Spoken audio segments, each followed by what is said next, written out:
Bonsoir à toutes et à tous. Donc on fait une conférence de presse avec Didier Deschamps. Commence maintenant. Vous me faites signe et si j'arrive à vous voir, je vous présente et vous parlez dans le micro qui est devant vous. On va commencer avec Jeannot Rességuier de RMC Sport. Bonjour Didier. Bonsoir. Bonsoir. Est-ce que c'est un match à oublier ou est-ce que c'est une défaite qui doit servir avec des changements de joueurs qui n'ont pas été très rassurants? Après, chacun fera sa propre analyse, chacun de vous. C'est pas à oublier.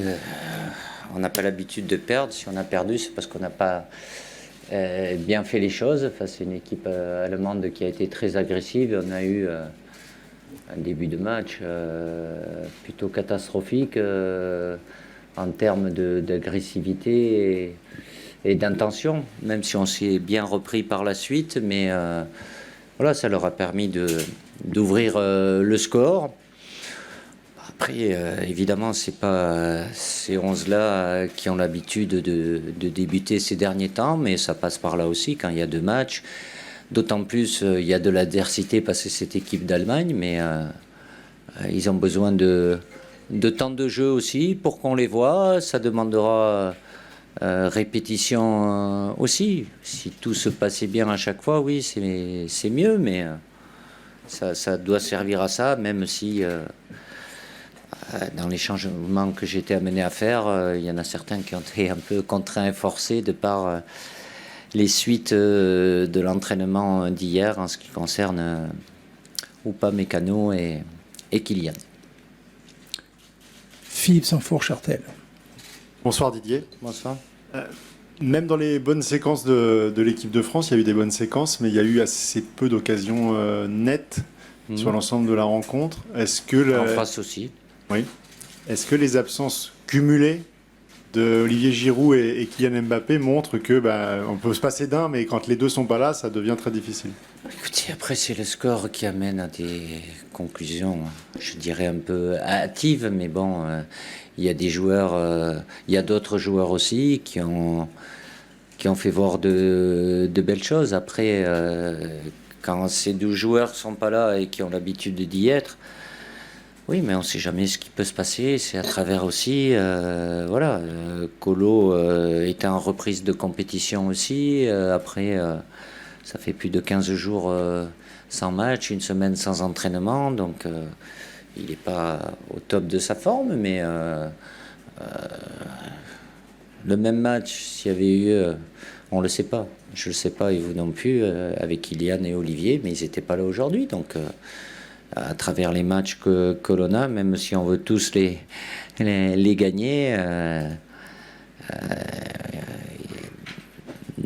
une grande partie des joueurs ont besoin d'avoir du temps de jeu aussi et par rapport aux échéances qui sont les nôtres, même si en faisant ça, l'objectif reste le même, les exigences sont les mêmes.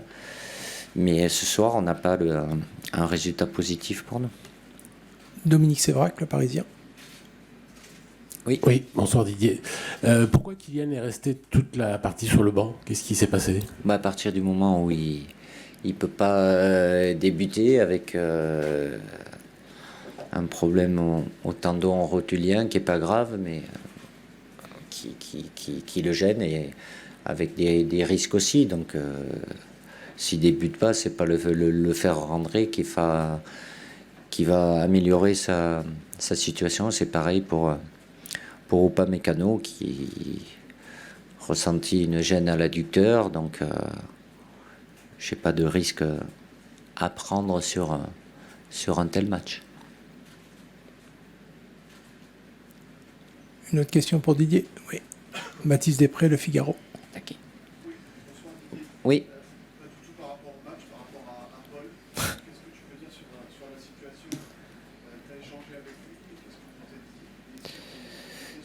Et quel est ton sentiment? Évidemment surpris comme l'ensemble du groupe par rapport à ce qu'est Paul, et puis c'est de nouveau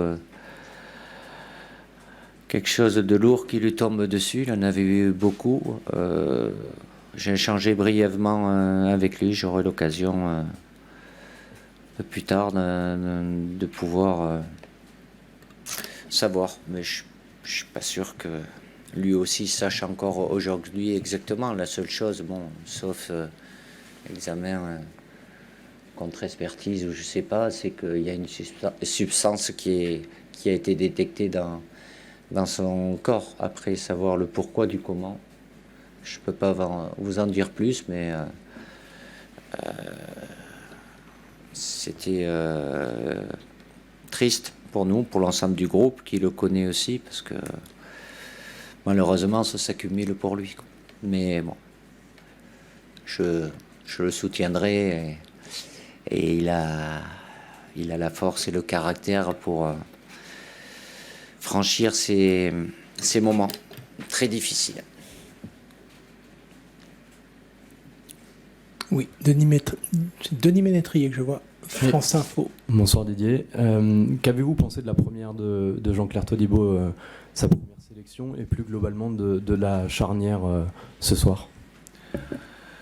C'est jamais évident une première sélection avec une équipe d'Allemagne où il y avait pas mal de dangers offensifs, d'autant plus une association qui n'a pas joué ensemble, avec même si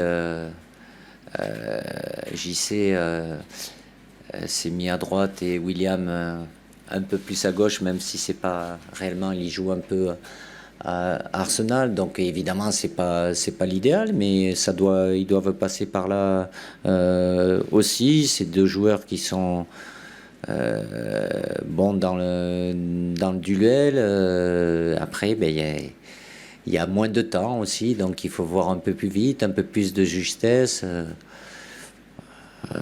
Évidemment, une première sélection, c'est jamais évident. Et quand il y a un contexte ici, vu la situation de l'équipe d'Allemagne avec la qualité qu'ils ont, oui, dans l'analyse, je tiens compte de ça aussi. Rudi Völler is an old friend of you. You know him very well. Can you imagine that he would stay longer because Germany needs a new national coach? Oh, c'est un ami de longue date, oui, puisqu'on a eu ce bonheur de partager des choses en tant que joueur avec évidemment des titres très importants, mais on s'appréciait aussi humainement. On n'a pas eu l'occasion de se recroiser depuis. Je ne vais pas dire que je suis content d'avoir perdu, parce que ça m'arrivera jamais. Je suis content pour lui. Après, est-ce qu'il veut rester à ce poste de sélectionneur? Il n'a pas voulu un rôle comme ça jusqu'à maintenant. Je n'ai pas les réponses. Il faudra lui demander.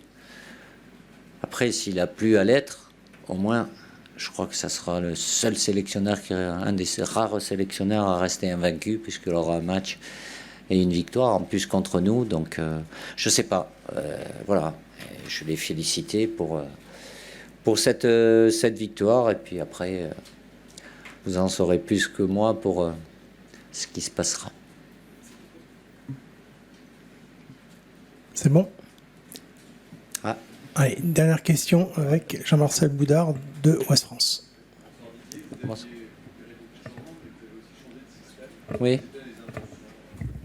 Mais pour avoir quelque chose en organisation par rapport aux 11 joueurs qui débutaient, qui soit le plus rationnel, le plus cohérent, en sachant que je savais très bien sur les joueurs qui commençaient aujourd'hui, j'allais être amené à faire les 3 changements au bout d'une heure de jeu. Donc forcément, il fallait aussi avoir des joueurs qui puissent prendre leur poste. Le système, après c'est l'animation aussi. On n'est pas, je sais très bien qu'on est dans un système qu'on connaît bien, mais quand il n'y a pas les mêmes joueurs aussi, plus des données, comme je vous dis, entre ceux qui commencent, ceux qui doivent prendre le relais.